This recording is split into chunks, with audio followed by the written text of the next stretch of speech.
Well, hello again, AB Calculus students. Sorry this scoring video is getting out to you kind of late. The good news is it is a scoring video, so remember these are not to be watched until after you have done the problems. This is your video that you watch that tells you how to score things, so just keep that in mind. It is a scoring video, not a how to do this video. So you should already know how to do it, and this is what you watch to score it.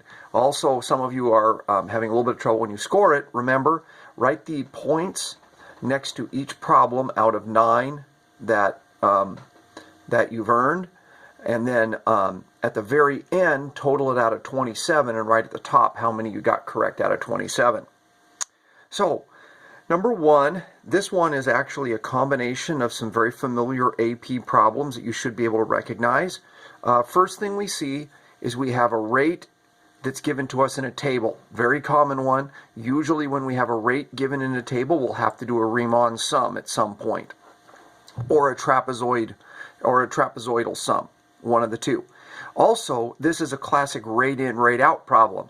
We have a rate that things go into the tank given by an equation here, and the rate at which they leave the tank is the rate that's given here in our table. So it's a classic rate in, rate out combined with a table here for the rate that the things are going out. So let's take a look what they want us to do. The first thing we see for part A is it wants us to estimate the derivative of the rate, or the rate of the rate there, the r prime at 2. So when we have an estimate, we do not have the value at 2. We simply must find the average rate of change there going from 1 to 3, because that will be where it is at 2. So we have to take where it is, this 950 minus the 1190, that's the change in y, divided by the change in x. So what we see there, and we have to indicate our units of measure. So what we see there is we have our 950 minus 1190 over 3 minus 1. You don't have to actually calculate it out. You could leave it just like that. Or you could put negative 120. If you do calculate it out, you do have to have it correct. It has to be negative 120. That gets you 1 point. Your units, liters per hour squared, gets you the second point. Okay, the rate is in liters per hour, so when we take the derivative of that, it's liters per hour, which also works, or liters per hour squared. So that's how that one scored. So 2 points for part A. Part B.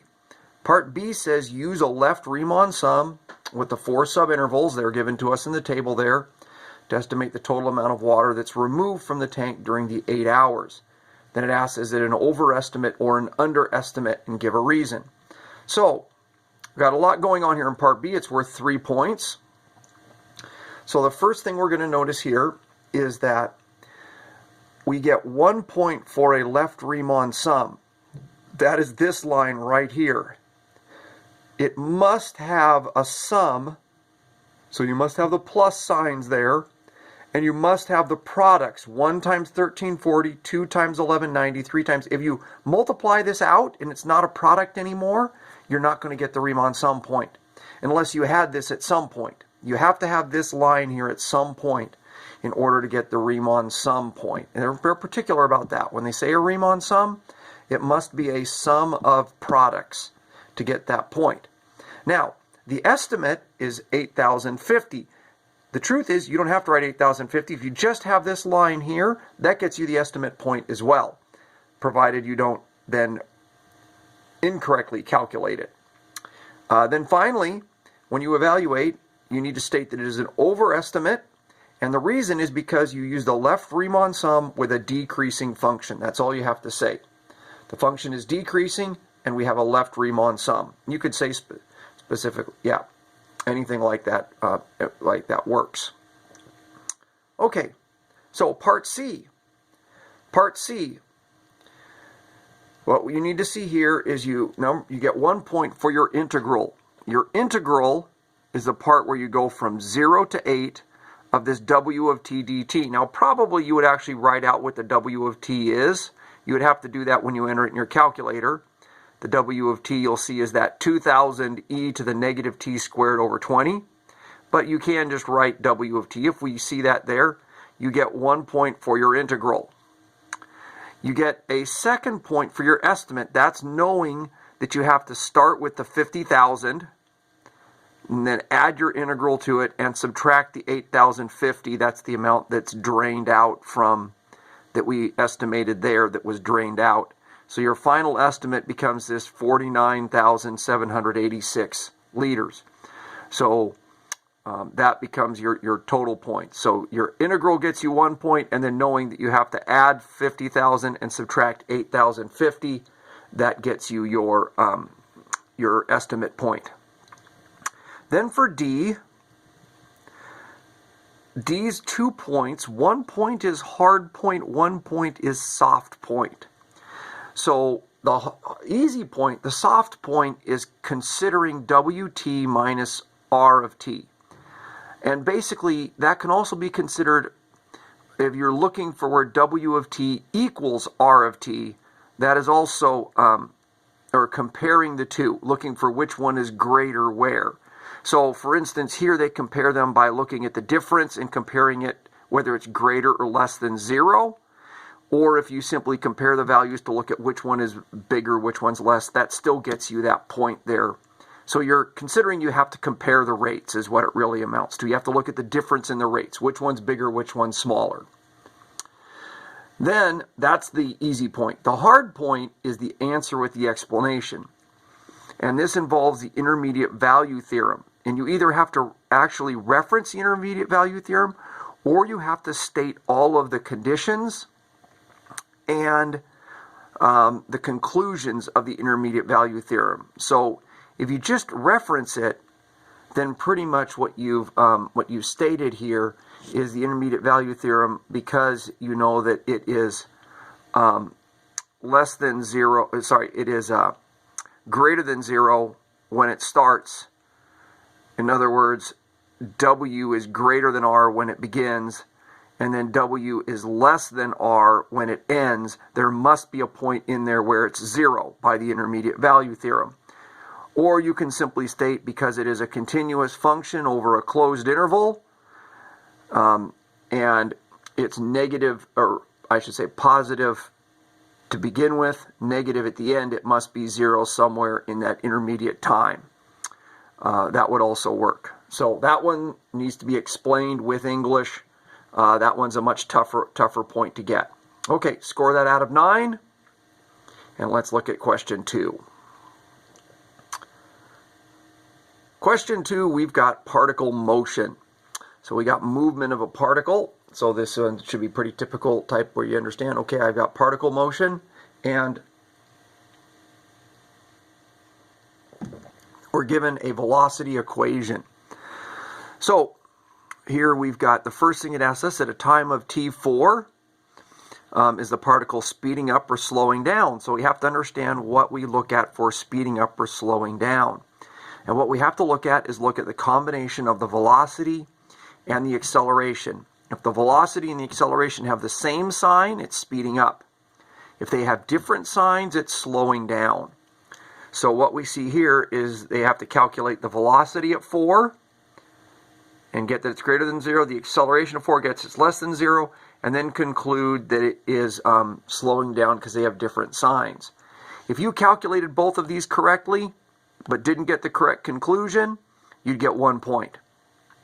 If you have the correct conclusion, but one of these is incorrect, like let's say you miscalculated one of these, you did velocity and you did acceleration but got them wrong, so that they were either both the same sign and then you concluded that it was speeding up, you would get 1 point. If your conclusion was correct based on your incorrect answer. Okay, so that would still get you one of the 2 points. If you don't calculate acceleration, you just don't see the need for it, no points at all. If all you calculate is acceleration and you don't compare velocity with acceleration, you'd get no points if you didn't indicate you needed to look at both. Okay, part B. Part B is also worth 2 points. So you get 1 point for finding the time of 2.707. And you get a second point for your justification. And you must write this out and explain this in English, that the velocity changes from positive to negative at this time. Therefore, the particle changes direction at that time. A chart doesn't work or something like that. You must actually explain it with English. You have to write that out to get your justification point. Okay, part C, 3 points. 1 point is for your integral. That's from going, that you know you have to go from 4 to 0. It must be in that order with your velocity function. You can write out the velocity function or you can write v of t dt. That gets you your integral point. Knowing you must use the initial condition of x, the position at 4, which is 2. So if we see 2 added to the integral, or x of 4 added to the integral, you get a second point, knowing you needed your initial condition. And then finally, if you know how to plug it in your calculator correctly, and you get the evaluation of negative 3.815, you get your third point. For D, when it's distance, we know distance is going to be the integral of the absolute value of the velocity. So that's something you can just plug. If you have it symbolically here in your integral, you get 1 point. If you go and you actually manipulate it and break it up into multiple integrals that are correct, you'd still get your integral point. If you actually do the correct integration and get 5.301, pretty easy to see, you get your answer point. Okay, let's move on to score that out of 9, and let's move on to question 3. Question 3, this is another type that should immediately come to mind. We are given a graph of f, and we're given a function g that is the integral of f. So immediately we see this is a situation where we're talking fundamental theorem based on a graph. So it's the relationship between a function and its integral, the integral and the derivative, with the information given in terms of a graph. So that's what we have here on this one. So looking at this, let's go ahead and let's see how we're going to score this.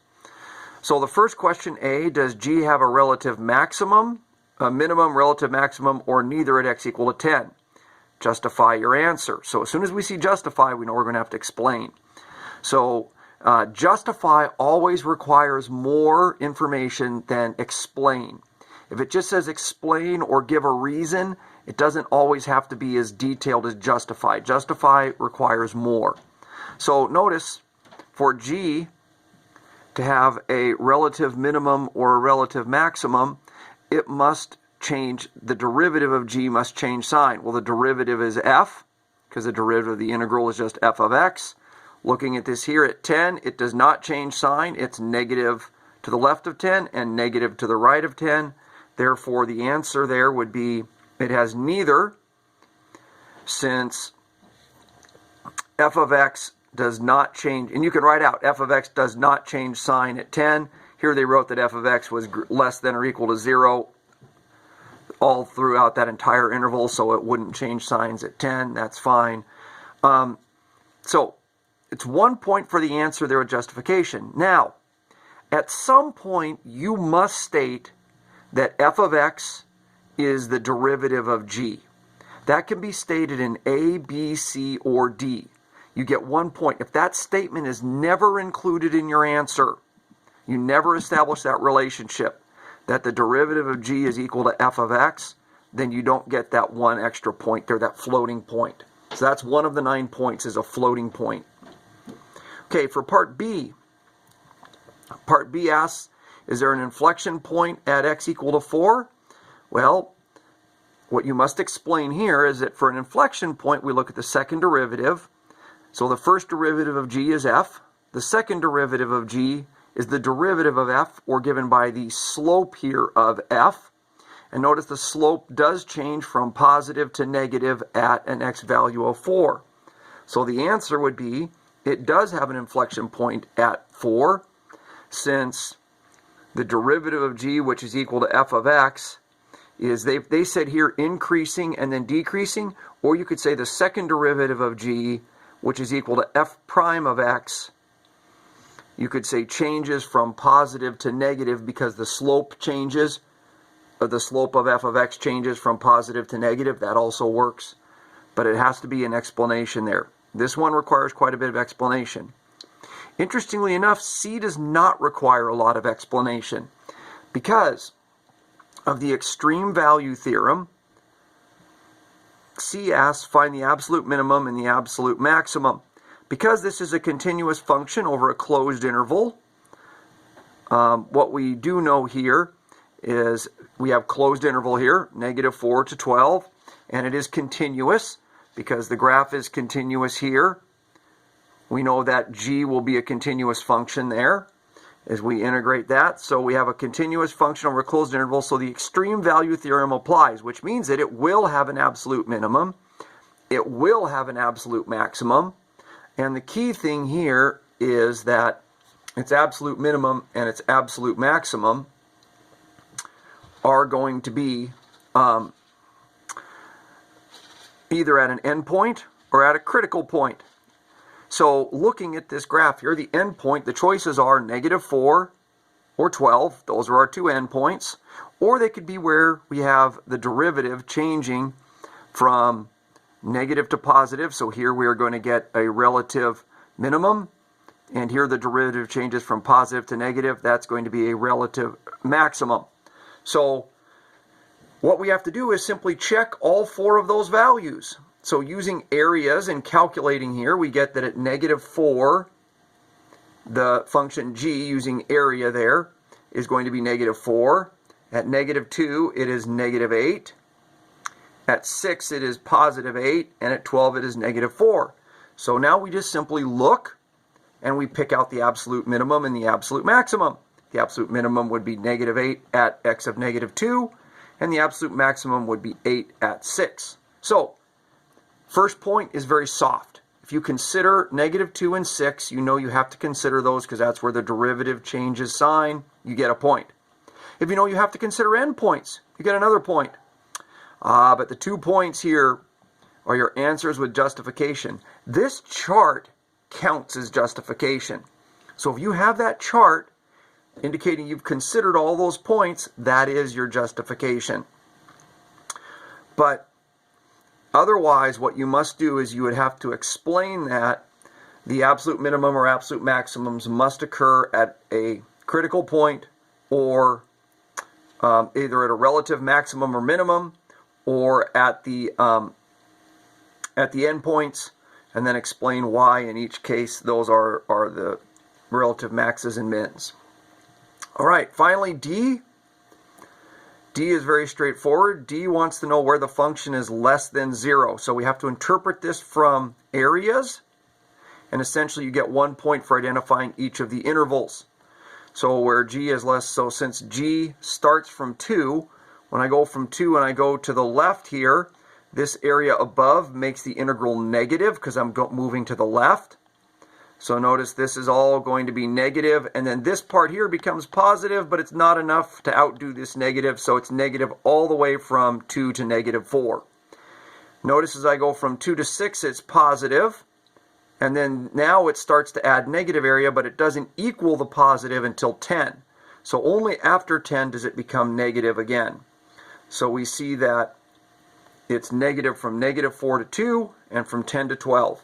1 point for correctly identifying each interval. 1 point for each. Okay, score the whole thing out of 27. And then after that, go ahead, take a picture after it's scored and submit it here before tonight, sometime today. All right, hope it goes well. And pretty soon I'll post the next video on 4 through 6.